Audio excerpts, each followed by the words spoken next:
지금 읽어주신 말씀으로 실패를 구원으로 바꾸시는 하나님이라는 제목으로 오늘 말씀을 나누겠습니다.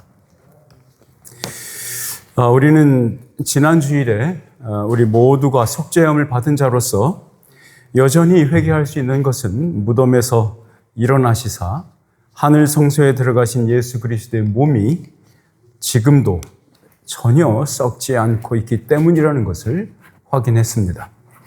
또한 우리가 이미 의롭다 하심을 받은 자로서 마지막 심판날에 또다시 의롭다 하심을 얻을 것을 바라볼 수 있는 이유는 오로지 예수님께서 지금도 썩지 않는 생명이 충만한 몸을 유지하고 계시기 때문이라는 것, 그렇게 배웠습니다.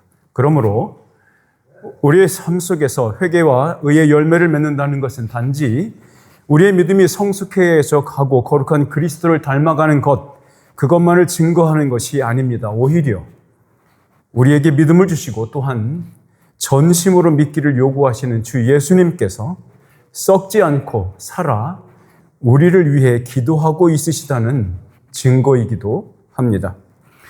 예수에게 속한 자들의 영혼과 몸이 죄사함과 의롭다함을 받는 이 두 가지, 그리고 우리의 영혼이 죽음의 냄새가 아닌 생명의 향기를 퍼뜨린다는 것은 신자된 우리가 영적으로 썩지 않고 살아있다는 증거입니다. 이어서 사도 바울은 믿지 않는 자들을 향해서 멸망하고 말 것을 경고했습니다. 바울의 경고가 이미 자신들은 하나님의 구원의 명단에 들어있다고 생각했던 유대인들과 또한 유대의 가르침을 따르던 이방인들의 영혼에 강력한 지진을 일으켰습니다. 오늘 본문은 이들의 반응을 묘사하고 있습니다. 비시디아 안디옥의 한 유대인 회당에서 울려 퍼진 바울의 설교는 굉장하고도 즉각적인 반향을 만들어냈습니다. 우리 42절로 43절 말씀을 같이 한번 읽어보겠습니다. 시작. 그들이 나갈새 사람들이 청하되 다음 안식일에도 이 말씀을 하라 하더라. 회당의 모임이 흩어진 후에 유대인과 유대교에 입교한 경건한 사람들이 많이 바울과 바나바를 따르니 두 사도가 더불어 말하고 항상 하나님의 은혜 가운데 있으라 권하니라.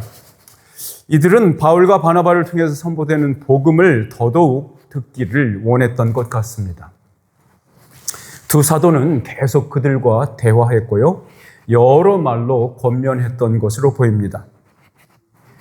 안식일에는 말씀을 강론하는 유대인들의 전통에는 설교 중간에 다른 사람이 이어받아서 하거나 혹은 두 사람이 계속적으로 번갈아서 하는 경우는 거의 없습니다.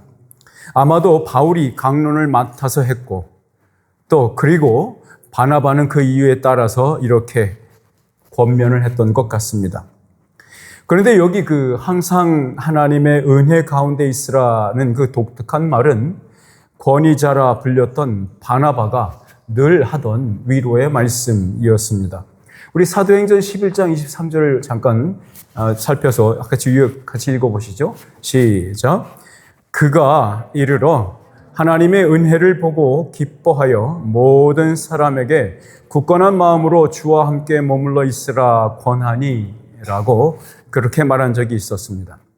이 바울과 바나바는 설교 후에 자신들을 따르고 있던 유대인들과 경건한 이방인들이 이미 예수의 제자가 되었음을 인정하고 있는 것 같습니다. 그들이 이렇게 말하죠. 다음 안식일에도 이러한 말씀을 더 해달라, 이렇게 말이죠. 이렇게 요청한 것은 이들의 영혼에 지금 복음의 씨앗이 이미 심겨졌기에 말씀에 대한 갈급함을 갖게 되었다는 것으로 이해할 수 있는 겁니다. 이 구절에서 하나님의 은혜는 하나님의 말씀을 받아들이고 믿는 태도를 의미하고 있다고 하는 것은 명확합니다. 그러니까 두 사도가 말씀을 더욱더 듣고 싶어하는 이 사람들의 명확한 영적인 변화를 확인했고 그들에게 말씀이라는 반석 위에 굳게 서 있을 것을 권면하고 있는 것이라 이렇게 이해할 수 있습니다.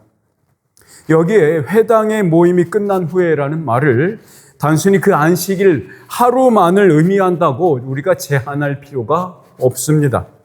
오히려 그 다음번 모임이 있을 안식일이 될 때까지의 그 6일 동안 많은 유대인들과 경건한 이방인들이 계속해서 바울과 바나바에게 말씀을 듣고자 했고, 두 사도는 자신의 몸을 사리지 않고 말씀을 전했다는 이야기로 보는 것이 문맥에 맞아 보입니다.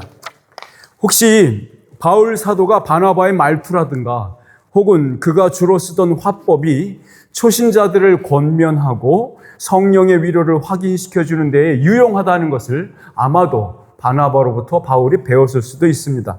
결국 이 두 사도의 언어가 비슷해진 것은 아니었을까요? 어쨌든지 간에 이 두 구절은 비시디아 안디옥 지역의 새로운 예수 공동체가 이미 세워졌다는 것을 의미하는 것입니다. 이 공동체에 대한 구체적인 언급은 오늘 본문의 맨 마지막 절에 다시 나오고 있죠. 바울과 바나바의 말씀 사역에 어두운 먹구름이 이제 몰려오고 있습니다. 말씀을 듣고 회개하여 믿음에 들어온 자들과 그렇지 않은 자들의 대립이 아니라 이 말씀 운동과 회개 운동이 번지지 못하도록 그 근원지를 뽑아내려고 했던 것 같습니다. 뒤에 오는 구절을 볼까요? 믿음을 거부하는 정반대의 케이스가 소개되고 있죠. 다수의 복음 영접자들과는 다르게 복음에 대해서 적대감을 드러내고 있습니다. 44절에서 45절 말씀을 같이 읽겠습니다. 그 다음 안식일에는 온 시민이 거의 다 하나님의 말씀을 듣고자 하여 모이니 유대인들이 그 무리를 보고 시기가 가득하여 바울이 말한 것을 반박하고 비방하거늘. 자, 일주일 후에 다시 안식일이 되었습니다. 지난 6일 동안 비시디아 안디옥 도시 전체가 바울의 설교 이야기로 일주일 내내 술렁거렸습니다. 여기에 거의 다라는 말을 안디옥 거주민 대부분을 말하고 있는 것인지 혹은 그 도시 내에 거주했던 유대인들과 경건한 이방인들의 거의 다를 의미하는 것인지는 분명하지 않습니다. 왜냐하면 이 안디옥 시민 거의 다가 그 해당하는 숫자를 수용할 만한 회당이 그 지역에 있었을 것으로 보기에는 아주 어렵기 때문에 그렇습니다. 그러나 분명한 것은 바울의 설교와 바나바의 동역에 비시디아 안디옥 전체가 엄청난 관심을 보였다는 사실입니다. 그런데 여기 유독 일부의 유대인들의 눈에는 도끼가 가득 차 있었다고 말하고 있습니다. 아마도 그들은 지난 일주일 동안 바울의 설교에 대해서 논리적인 비판을 하기 위해서 복음에 반대되는 그 증거 구절들을 구약 성경에서 찾아내고자 아주 골몰했던 것 같습니다. 첫날부터 6일째 되는 날까지 바울과 바나바가 전하는 말씀을 듣는 모임이 계속되었었기에 이 유대인들 중 어떤 이는 몰래 훔쳐보거나 자신들이 들어보지 못했던 이상한 토라 해석을 정리해서 위로 보고했을 수도 있습니다. 흥미로운 점은 이러한 일이 바울과 바나바 모두에게 대단히 이례적인 일은 아니었다는 것입니다. 바울은 이전에도 이와 같은 상황을 맞닥뜨린 적이 있었죠. 바울이 다메섹 도상에서 부활하신 예수님을 만난 지 얼마 후에 다메섹 도시에서 그리고 예루살렘으로 돌아와서 벌어진 일이 있었습니다. 사도행전 9장 22절, 23절과 28절에서 29절을 함께 읽어보겠습니다. 시작. 사울은 힘을 더 얻어 예수를 그리스도라 증언하여 다메섹에 사는 유대인들을 당혹하게 하니라.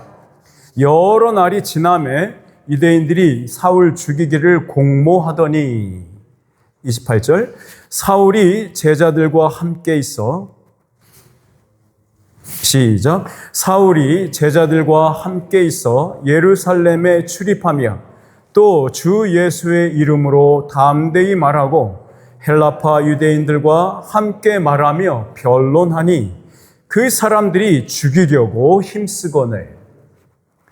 자, 유대인들과 헬라파 유대인들이 보여준 그 예수의 복음에 대한 의도적이면서 악의적인 거부와 거절의 행위는 메신저를 죽여서 메시지를 죽이려는 행위로 이어졌습니다. 일련의 어떤 메시지를 거부하는 것이 왜 그것을 말하는 사람을 죽이려는 살해 의도로 이어지고 있는 것일까요? 왜냐하면 저들이 조상 대대로 전해져 내려오던 해석이 아닌 다른 해석을 내놓는 것을 그들은 뭐라고 생각했냐면 신성 모독 내지는 참남죄라고 받아들였기 때문입니다. 무엇이 저들로 하여금 이 복음을 받아들이지 못하게 했고 그들의 눈을 가렸고 믿음을 받아들이지 못하도록 한 것일까요? 여러분들은 41절에 우리 본문 위에 우리가 지난주에 봤죠? 그 41절에 인용됐던 하박국 선지자의 예언이 기억나십니까? 이렇게 써 있죠. 읽습니다. 보라, 멸시하는 사람들아, 너희는 놀라고 멸망하라. 내가 너희 때를 당하여 한 일을 행할 것이니. 기억나시죠? 한 글자도 틀림없이 이루어지고 있는 장면입니다. 여기에 한 일, a work입니다. a work. 그 한 일이 저들에게는 걸림이 된 것입니다.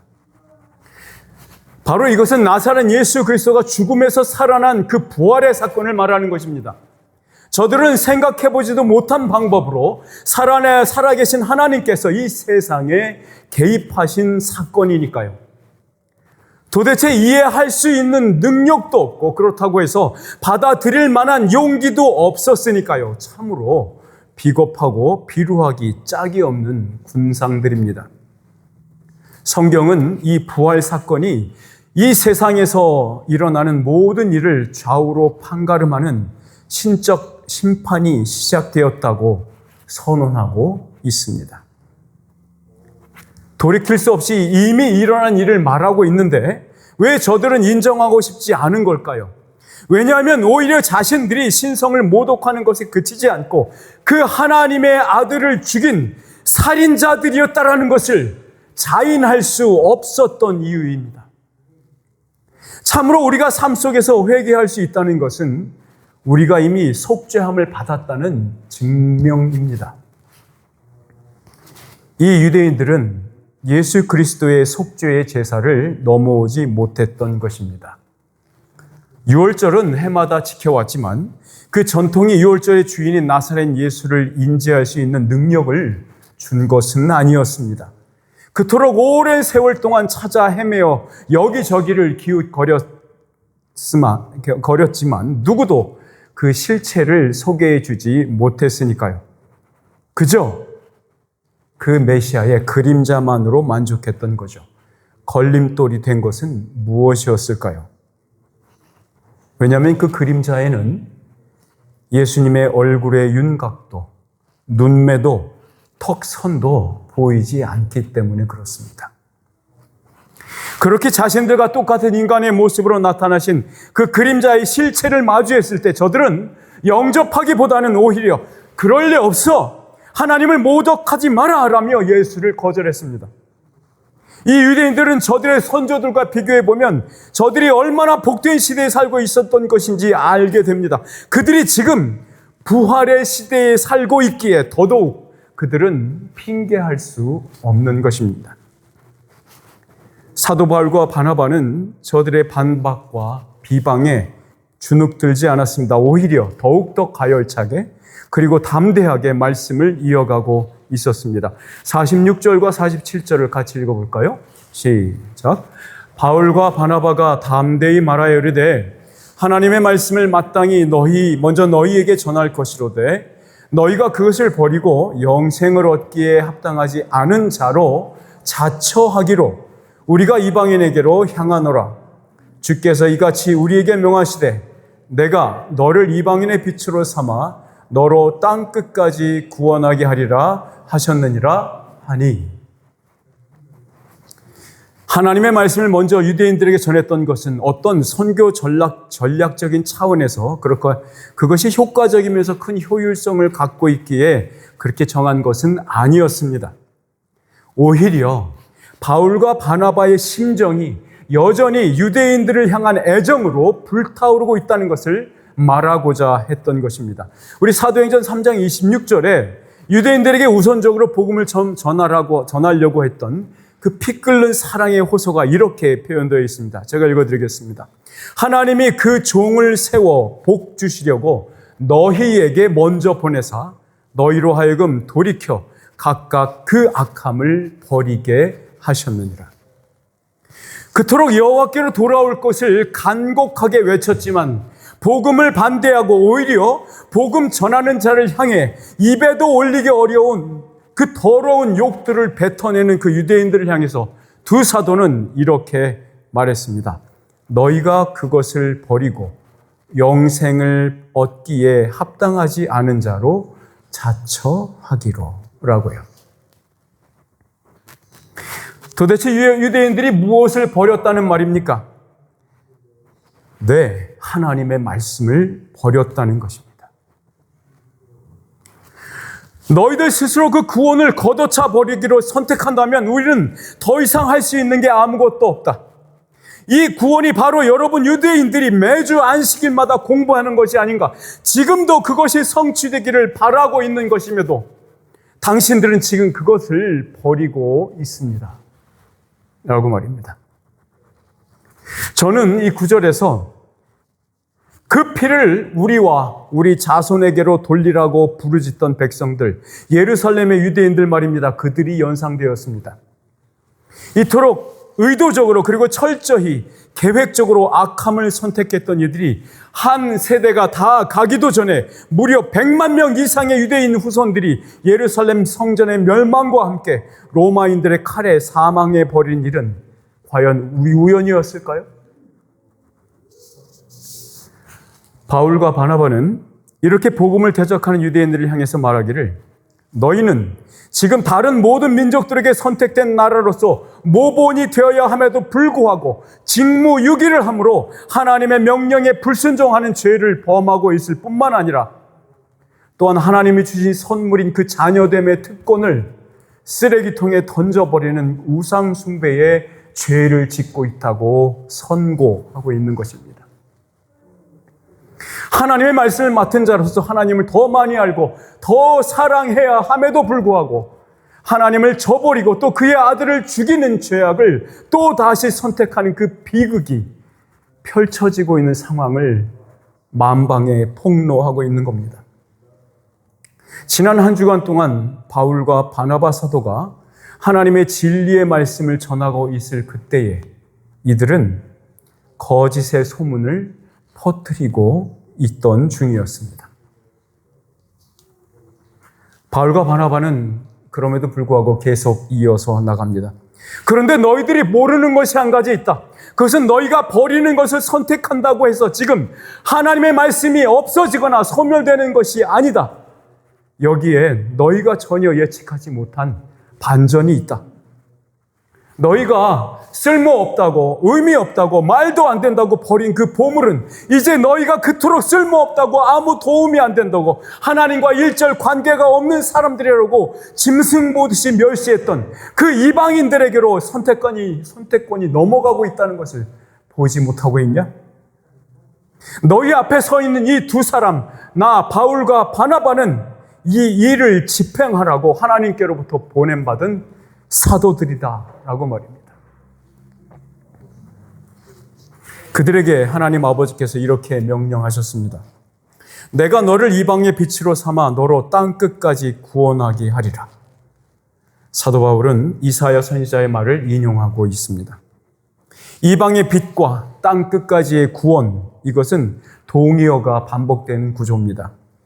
바울과 바나바, 이 두 사도는 하나님의 메시아를 이방에 전해야 하는 도구로 선택된 자들임을 드러내고 있는 것이죠. 바울이 다메섹 도상에서 예수님을 만난 후에 눈이 멀었을 때에 아나니아라고 하는 제자가 그 제자를 통해서 바울의 시력이 회복된 일이 있었습니다. 그때에 아나니아에게 주님께서 바울을 이렇게 소개해 준 적이 있습니다.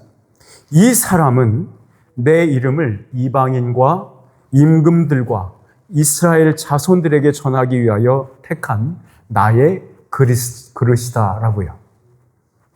우리는 저 유대인들의 관점에서는 이방이며 땅 끝의 백성들입니다. 여러분, 저와 여러분이 우리가 이 구원을 얻게 된 것과 동일한 감격과 동일한 생명의 원리가 바로 다음 절에 이렇게 기록되어 있습니다. 48절과 49절을 한번 같이 읽을까요? 시작. 이방인들이 듣고 기뻐하여 하나님의 말씀을 찬송하며 영생을 주시기로 작정된 자는 다 믿더라. 주의 말씀이 그 지방에 두루 퍼지니라. 그곳에서 바울과 바나바가 전하는 말씀을 듣던 이방인들이 하나님의 진리의 빛을 보게 되었습니다. 지금까지는 하나님의 구원에 있어서 한참 뒤에 서 있어서 그것과는 너무 거리가 멀던 사람들이 이제 하나님과 가까워졌습니다. 바울은 에베소 교회에 쓰는 편지에서 이것을 이렇게 묘사했습니다. 에베소서 2장 12절 13절 같이 읽죠. 시작. 그때에 너희는 그리스도 밖에 있었고 이스라엘 나라 밖의 사람이라. 약속의 언약들에 대하여는 외인이요 세상에서 소망이 없고 하나님도 없는 자이더니 이제는 전에 멀리 있던 너희가 그리스도 예수 안에서 그리스도의 피로 가까워졌느니라. 아멘. 누가라는 인물은 정말로 주도 면밀한 성격을 갖고 있는 사람인 것 같습니다. 46절에 기록된 바울과 바나바의 그 말을 극대화시키고 긴장을 고조시키고 있습니다. 보다 명확한 상황 전달을 위해서 그렇게 대조시키고 있는 것 같습니다. 하나님의 말씀을 버린 유대인들과는 달리 이방인들은 기쁨으로 하나님의 말씀을 받고 찬송하며 하나님께 영광 돌리고 있습니다. 사랑하는 형제자매 여러분, 인간인 우리가 사는 이 시간은 과거와 미래의 중간 그 어디쯤일 것입니다. 지금 우리가 시간이 흘러가고 있지 않습니까? 그러므로 현재라는 것은 없는 거예요. 과거와 미래로 가는 중간 그 어디쯤이죠. 아마도 이런 카피 문구를 들어보신 적이 있을 겁니다. 오늘의 선택이 내일을 결정한다. 꽤 괜찮은 카피죠. 그러나 성경은 이렇게 이야기하고 있는 셈입니다. 오늘 믿기로 선택한 하나님의 구원은 오늘이 과거가 되는 내일이 되면 하나님의 선택이라는 의미의 작정이 된다라고 말입니다. 사랑하는 여러분, 여러분은 하나님께로부터 선택된 자인지 궁금하십니까? 나는 하나님께도 선택받은 자인가? 하나님의 작정 속에, 예정 속에 있는 자인가? 하나님이 나를 부르셨는가 궁금하시죠? 해답을 얻는 방법은 딱 한 가지입니다. 오늘 믿기로 결정하십시오. 그러면 내일 확인할 수 있습니다. 보십시오. 영생을 얻기에 합당하지 않은 자로, 다시 말해서 구원 얻기를 거부했던 유대인들과는 달리 이방인들 중 그 영생을 주시기로 작정된 자는 모두 다 순종하는 믿음의 백성이 됩니다. 너무도 드라마틱합니다. 아마도 그래서 구원을 어떤 신학자는 하나님께서 인간의 역사 속에 써 내려가시는 드라마라고 말하는 신학자도 있는 것 같습니다. 그렇습니다. 사악한 인간들이 아무리 거룩한 하나님께 흠집을 내려고 해도 하나님은 온전하시고 그리고 꾸준히 자신의 구원의 계획을 집행해 나가고 계십니다. 사도행전의 저자인 누가는 이 하나님의 구원 계획이 집행되는 것을 단 한마디의 단어를 사용해서 말하고 있는 겁니다. 작정이라는 말입니다. 시간과 공간을 넘어서는 곳까지도 포함하는 흔들리거나 바뀌지 않는 하나님의 영원한 구원 계획을 뜻하는 겁니다. 인간의 선택들이 하나님의 계획을 왜곡시키지 못한다는 의미입니다. 인간의 결정들이 하나님의 길을 굽게 하지 못한다는 것입니다. 그러므로 유대인들이 불순종과 우상 숭배를 선택하면 할수록 오히려 하나님의 말씀은 이방인들의 지경에서 더욱 빨리 그리고 더 멀리 퍼져나갔다고 기록하고 있는 것 아닙니까?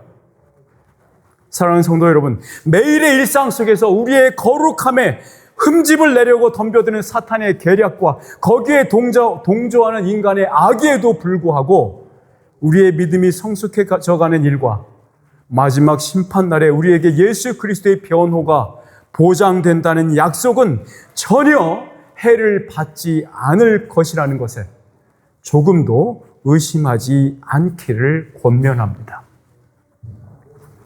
바울과 바나바를 없애려 했던 자신들의 계략과 전략이 전혀 통하지 않았고 도리어 하나님의 말씀이 왕성해지는 것을 본 유대인들은 이제 정치적인 루트를 이용하기 시작합니다. 우리의 일상 속에서 한 번 시험과 유혹에서 건짐을 받았다고 해서 그것을 통과했다고 해서 우리가 죽을 때까지 그것과 동일한 도전에서 아주 자유로워지는 것은 아닌 것을 명심하셔야 합니다. 악한 죄의 세력들은 여러 가지 다른 모습으로 변장하고 우리에게 도전해 올 것입니다. 여기 본문에 등장하는 두 사도에게도 예외는 아니었던 것 같습니다. 이번에는 그들에게 어떤 모양의 도전이 그들을 위협하고 있을까요? 50절에서 51절 말씀을 같이 읽어볼까요? 시작. 이에 유대인들이 경건한 귀부인들과 그 신의 유력자들을 선동하여 바울과 바나바를 박해하게 하여 그 지역에서 쫓아내니 두 사람이 그들을 향하여 발에 티끌을 떨어버리고 이고니온으로 가거늘. 복음에 대하여 대적하던 유대인들은 정치적인 권력을 가진 자들을 거짓말로 선동했습니다. 이 사람들이 계속 이곳 비시디아 안디옥에 남아있는 한 이 도시는 분란과 혼란에 휩싸이고 말 것이라고 그들을 위협했죠. 여러 가지 방법으로 두 사도를 핍박하도록 집요하게 유도했고 결국 이 두 사람을 그곳에서 쫓아내버리게 되었죠. 아마 유대인들은 속으로 아휴 다행이다 라면서 안심하고 있는 것 같습니다. 그러나 실제로는 그들이 더 이상 하나님의 구원의 말씀을 들을 수 있는 그 기회로부터 단절되고 있다는 것을 의미하는 것이었습니다. 그 후에 두 사도의 행동을 보면 그 상황을 명확히 이해할 수 있는 겁니다. 발에 티끌을 떨어버리는 행위는 말씀을 전하는 전도자로서 할 일을 다 했다는 의미이기도 하고요. 또한 말씀을 거절하고 하나님의 진노와 심판에 스스로 빠지는 일에 그 전도자로서의 책임이 더 이상 없다는 의미를 가지고 있습니다. 하나님의 구원을 저버리는 행위가 가져올 그 수치스러움과 창피는 너의 몫이다라는 의미를 표현하는 겁니다. 예수님께서 제자들에게 자신들을 환영하지 않거나 복음을 거부하는 자들에게서 떠날 때에는 발에서 티끌을 떨어버리라고 명령하신 적이 있죠. 복음에 대한 지속적인 거부와 악의적인 선동과 거짓 소문으로 메시지를 의도적으로 왜곡시키는 행위는 하나님의 구원을 저버리는 일입니다. 나중에 큰 수치로 거부하는 자들의 머리에 도로 떨어질 것입니다. 그러니 영원히 부끄러움을 당하는 것과 영원한 구원을 얻는 것은 참으로 대조되는 말입니다. 우리 이사야서 45장 16절에서 17절 말씀을 같이 한번 읽어볼까요? 시작. 우상을 만드는 자는 부끄러움을 당하며 욕을 받아 다 함께 수욕 중에 들어갈 것이로되 이스라엘은 여호와께 구원을 받아 영원한 구원을 얻으리니 너희가 영원히 부끄러움을 당하거나 욕을 받지 아니하리로다. 아멘. 바울과 바나바 이 두 사도는 비시디아 안독을 떠나면서 하나님의 구원을 거절하는 자들에게 저주를 퍼붓지 않았습니다. 단지 너희 세대가 선택하는 이 불순종과 우상 숭배의 수치를 다음 세대에는 전달하지 않기를 원했던 것 같습니다. 바울은 비시디아 안디옥에서 이 일이 있은 지 12년 정도가 지난 후에 로마서를 기록했습니다. 그 책에 바울의 유대인 동족을 향한 피 끓는 절규와 하나님의 약속의 신실하심에 대한 믿음을 이렇게 기록한 적이 있습니다. 로마서 11장 11절로 14절 말씀 같이 읽겠습니다. 시작. 그러므로 내가 말하노니 그들이 넘어지기까지 실족하였느냐? 그럴 수 없느니라. 그들이 넘어짐으로 구원이 이방인에게 이르러 이스라엘로 시기나게 함이니라. 그들의 넘어짐이 세상의 풍성함이 되며 그들의 실패가 이방인의 풍성함이 되거든 하물며 그들의 충만함이리요. 내가 이방인인 너희에게 말하노라.